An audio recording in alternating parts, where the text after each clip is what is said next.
Last reel में हमने पढ़ा कि कितने एक्यूट ट्रायंगल बनेंगे अगर मेरे को दो साइड दे रखी है। इसमें हम पढ़ेंगे कितने ऑब्ट्यूज और कितने राइट बनेंगे। अगर आपको कभी भी राइट पूछा है तो आप सिंपल पता लगा सकते हैं कि अगर मेरे पास अगर 15, जैसे इस क्वेश्चन में दे रखा है कि आपको कि एक 8 है, एक 15 है और x है, तो कितने राइट बनेंगे। तो आप तुरंत देखिए कि अगर 8 का स्क्वायर प्लस 15 का स्क्वायर अगर ये रूट से बाहर आ रहा है और 15 का स्क्वायर और -8 का स्क्वायर अगर ये रूट से बाहर आ रहा है, ये रूट से बाहर नहीं आएगा, ये आपका रूट से बाहर आ जाएगा, जो कि आ गया 17 289। तो जब भी कोई चीज रूट से बाहर आ जाए वो आपका आंसर है, यानी कि इसके अंदर जो राइट एंगल ट्रायंगल है वो 1 है। यानी कि मैं कभी भी देखूंगा मेरे पास दो साइड दे रखी है और कितने राइट एंगल ट्रायंगल पूछे हैं तो ये हम बता सकते हैं।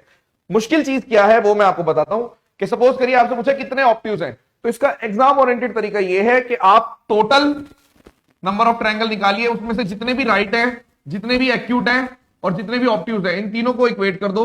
जैसे कि मेरे को अगर टोटल निकालना है तो मैं बोलूंगा जो एक्स की वैल्यू है वो 4 में से 3 चले गए 1 और 4 में 3 जुड़ गए 7, यानी कि मेरी वैल्यू आ गई 7 में से यानी 5। यानी कि टोटल कितने ट्रायंगल हो गए, क्योंकि 2 3 4 5 6 यानी गिनना होता है तो आप ऐसे भी कर सकते हो कि 7 में से 1 चला गया 6, 6 - 1 5, तो टोटल 5 ट्रायंगल हो गए। अब ये 5 हो गए। अब मैंने आपको राइट निकालना भी सिखाया था और एक्यूट भी। एक्यूट कैसे निकालते हैं कि अगर एक्स की वैल्यू अगर हम देखें कि 4 स्क्वायर माइनस 3 स्क्वायर से बड़ा और 4 स्क्वायर प्लस 3 स्क्वायर से छोटा, यानी कि ये आपका एक्स, ये तो रूट बन गया यानी कि ये 5 आ गया।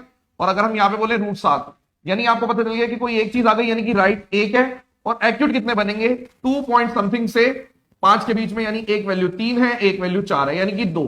तो एक्यूट 2 बन गए, राइट 1 बन गया, तो बचे हुए भी 2 होंगे। यानी कि जब भी आपसे ऑब्ट्यूज पूछा जाए तो मेरी बात मानना और पेपर में टोटल निकाल लेना और उसमें से राइट कितने बने और एक्यूट कितने बने, सीधा आंसर आ जाएगा। तो आपको थोड़ा सा सही लगेगा। डायरेक्ट ऑब्ट्यूज निकालना भी सिखा सकता हूं मैं, कमेंट सेक्शन में बताइए अगर आप चाहते हो तो मैं डायरेक्ट ऑब्ट्यूज भी निकालूंगा। और एक क्वेश्चन मैं आपको दे रहा हूं कि यदि 6x और 7 इसमें find number of obtuse angle triangle कितने बनेंगे, यानी कि अगर तीनों इंटीजर है तो कितने ऑब्ट्यूज एंगल ट्रायंगल बन सकते हैं, एक्स की सारी वैल्यू बताइए क्या क्या हो सकती है। धन्यवाद।